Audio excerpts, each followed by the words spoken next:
Shalom, selamat pagi saudara-saudariku sekalian. Sebelum mendengarkan firman Tuhan, marilah kita berdoa. Ya Tuhan Allah kami, sapalah kami di pagi hari ini dengan firman-Mu, sebab firman-Mu adalah pelita bagi kaki kami dan terang bagi jalan kami.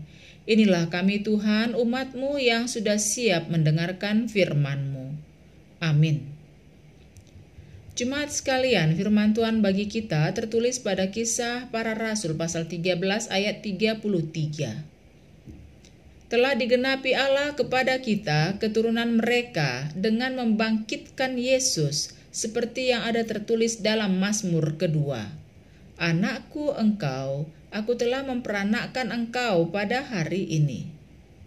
Demikian firman Tuhan. Jemaat yang dikasihi Yesus Kristus, Kitab Kisah Para Rasul menyajikan informasi mengenai bagaimana kehidupan umat Kristen pada zaman gereja mula-mula.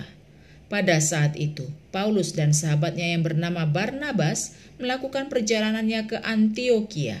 Mereka tinggal bersama-sama dengan jemaat di situ 1 tahun lamanya sambil mengajar banyak orang. Di Antiokhia lah murid-murid Yesus untuk pertama kalinya disebut sebagai orang Kristen, yang artinya pengikut Kristus. Mereka pergi ke rumah-rumah ibadah orang Yahudi untuk memberitakan Injil. Di sana Paulus menjelaskan bahwa kehadiran Yesus ke dunia ini adalah penggenapan dari apa yang sudah dinubuatkan Allah kepada para nabi ribuan tahun sebelumnya. Dalam Kisah Rasul 13 ayat 33 ini Paulus mengangkat apa yang sudah dicatat pada Mazmur kedua. Artinya Mazmur pasal yang kedua ayat yang ke-7. Di mana dalam Mazmur itu Allah berkata kepada Daud, "Anakku engkau telah kuperanakkan pada hari ini." Janji ini ditulis sekitar 1000 tahun sebelum Kristus lahir. Sungguh rentang waktu yang sangat panjang. Ini adalah bukti bahwa kedatangan Yesus bukan suatu kisah dongeng yang tidak mempunyai latar belakang, melainkan kisah nyata dengan proses sejarah yang bisa dipertanggungjawabkan. Artinya, melalui Daud, Allah menahbiskan dia menjadi anaknya untuk terlibat dalam proses menyelamatkan dunia. Yesus Kristus sebagai anak Daud berkaitan dengan silsilah kedagingannya. Namun makna keilahiannya, ia disebut anak Allah. Semua itu adalah istilah figuratif, bukan harfiah. Sama halnya apabila kita berdoa dengan mengucapkan Bapa kami yang di sorga. Bukan berarti kita diperanakkan oleh Allah secara kedagingan, melainkan sebagai simbol dekatnya hubungan kita dengan Allah. Maka sebagai anak Allah hendaklah kita berperilaku sebagaimana ajaran dari Tuhan Allah. Anak-anak Tuhan hendaklah kehadirannya membawa terang di tengah-tengah kegelapan, membawa jalan keluar di tengah-tengah kesulitan, membawa kedamaian di tengah pertikaian, dan membawa sukacita di mana ada penderitaan. Bukan sebaliknya.